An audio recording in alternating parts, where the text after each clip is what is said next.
आरक्षणाच्या प्रश्नावर राष्ट्रवादीची किंवा शरद पवारांची भूमिका काय असा प्रश्न भाजपकडून विचारला जातो. तो जरांगे पाटलांकडून पण आता मी अनेकदा बोललो आहे, कालही बोललो आहे. काल मला त्यांचं डेलिगेशन विचारलं आलं, माझ्यावर ते संवादाने येऊन गेलं, माझ्याशी बोललं. प्रश्न असा आहे की आरक्षणाच्या संबंधी मतभेद असायचं काही कारण नाही. काही गोष्टी अशा आहेत की त्याच्यातून मला काळजी दुसऱ्या गोष्टीची आहे. आणि काळजी मला या गोष्टीची आहे की दोन वर्गांच्यामध्ये एक प्रकारचं अंतर वाढते का काय अशी स्थिती मला दिसते. विशेषतः मराठवाड्यातल्या एक 2-3 जिल्ह्यामध्ये याची अधिक काळजी घेण्याची गरज आहे असं वाटतं. मला काही सहकार्यांनी असं सांगितलं की काही ठिकाणी कुणाचं रेस्टॉरंट असेल, ते रेस्टॉरंट अभक समाजाच्या व्यक्तीचं असेल तर क आणि ज समाजाची व्यक्तीच्या रेस्टॉरंटमध्ये जात नाही, हे जर खरं असेल तर हे चिंताजनक आहे. ही स्थिती बदलली पाहिजे आणि त्याच्यासाठी आमच्या सगळ्या सारख्यांनी अधिक लक्ष दिलं पाहिजे.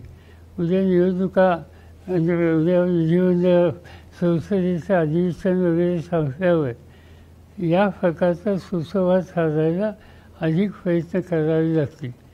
व्यक्तिगत माझा एक अनुभव असा आहे की मी नामांतराचा निर्णय ज्यावेळी घेतला त्यावेळेला हा निर्णय मी विधानसभेच्या सदस्यांना एकत्रित करून त्यांच्याशी बोलून तिथं घेतला आणि त्याची रिॲक्शन इथं झाली. ती रिॲक्शन झाल्याच्या नंतर त्याची किंमत काही गरीब लोकांनाही द्यावी लागली.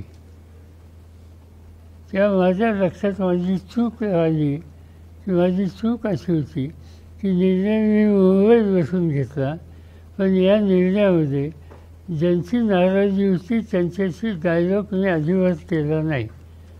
आणि त्याच्यानंतर मी स्वतः बाकीचा कार्यक्रम थांबवला आणि मराठवाड्यातल्या जवळपास सगळ्या कॉलेजेसमध्ये मी स्वतः गेलो, विद्यार्थ्यांशी बोललो, सुसंवाद साधला आणि त्याच्यानंतर 1 वर्ष 2 वर्षांनी त्या निर्णयाला विरोध लोकांचा झाला होता, त्या निर्णयाला लोकांनी सहमती दाखवली.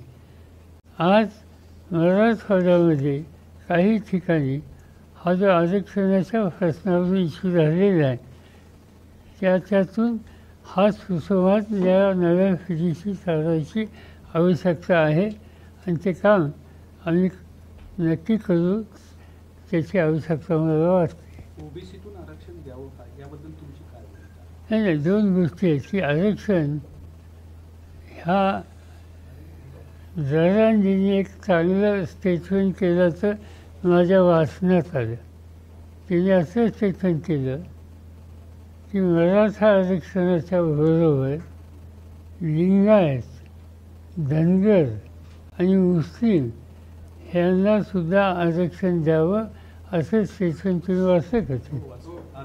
त्यांचं हे स्टेटमेंट माझ्या मते त्या एक जे अंतर होण्याची जी स्थिती होती त्याच्यातून योग्य रस्त्यावर जाण्याची प्रक्रिया सुरू झालेली आहे. आणि हे झाल्याच्यामुळं तुम्ही जो प्रश्न विचारला तो घटक असा धनगर, लिंगायत, मुस्लिम हे ज्या प्रक्रियेमध्ये आले तर तुमचा जो प्रश्न आहे ती स्थिती डायल्यूट होईल, त्या स्थितीच्या संबंधीची कटुता राहील असं मला वाटत नाही. असं आपण जे म्हणालात की मराठवाड्यामध्ये येऊन ही भूमिका सोडवली पाहिजे, की तुम्ही सोडवली पाहिजे की सरकारने सोडावी असं तुम्हाला वाटतं? असं सगळ्यांनी तुम्ही हातभार लावा. सरकारने काल मुख्यमंत्र्यांनी माझ्याशी चर्चा केली आता 2-3 दिवसापूर्वी आणि त्याच्यामध्ये मी त्यांना एकच सांगितलं की मला काळजी असते या सगळ्या परिस्थितीचा मार्ग निघावा असं वाटतं. आणि आज मला अडचण अशी दिसते की सरकारने जो डायलॉग करायला पाहिजे तो केला नाही.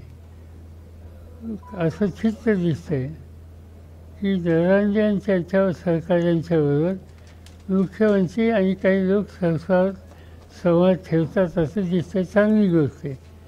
आणि दुसरे जे घटक आहेत त्याला विरोध करणारे त्यांच्याशी सुद्धा सरकारमध्ये दुसरे लोक ते सुसंवाद ठेवतात. हे कशासाठी? गव्हर्नमेंट म्हणून त्यांनी सगळ्यांना विश्वासात घ्यावं ना.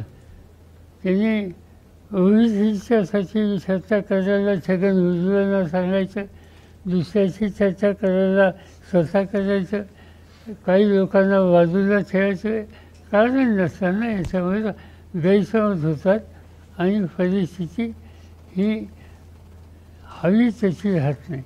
आणि त्यासाठी मला असं वाटतं की आत्ता सरकारने सुसंवाद ठेवण्याच्या संबंधीची आमची तयारी आहे हे जे आम्हाला सांगितलं त्याच्यासाठी आम्ही त्यांना असं सुचवलं की तुम्ही जरांगेंना बोलवा, त्यांच्या सहकार्यांना बोलवा, त्याच्यानंतर ओबीसीच्या संबंधीचा आग्रह धरणारे छगन भुजबळ असतील किंवा काय त्यांचं नाव हाके ना, ते आणि त्यांचे सहकारी त्यांना बोलवा आणि आमच्यासारख्या लोकांची काही उपयुक्तता असेल तर त्यांनाही बोलवा आणि याच्यातून एक वाक्यता करायला सामूहिक आपण प्रयत्न करू, जेणेकरून राज्याचं वातावरण सामाजिक ऐक्याच्या दृष्टीनं अनुकूल राहील. पवारसाहेब 10 महिने झाला हा लढा सुरू आहे आणि आता विधानसभेच्या तोंडावर मनोज जरांगे पाटील यांनी स्पष्टपणे विधानसभेत उडी घेण्याची भूमिका तयार केली. सरकार काहीच देत नसेल, सरकार द्यायच्या मानसिकतेत दिसत नसेल तर आमच्याकडे पर्याय नाही, आम्हाला त्या निवडणुकीत पडावं लागेल अशी भूमिका त्यांनी घेतली. ती तुम्हाला योग्य वाटतं?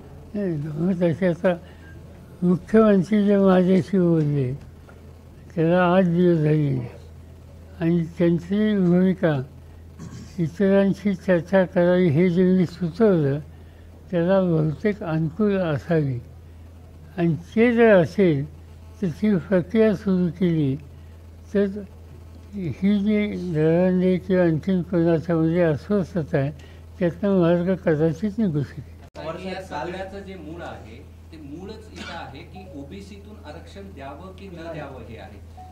यात तुम्ही आणि तुमच्या पक्षाची भूमिका काय आहे हे स्पष्ट करा असं जरांगेंनी म्हटलंय. तुम्ही आणि तुमचे सहकारी सुद्धा. आणि या सगळ्याचं जे मूळ आहे ते मूळच इथं आहे की ओबीसीतून आरक्षण द्यावं की न द्यावं हे आहे.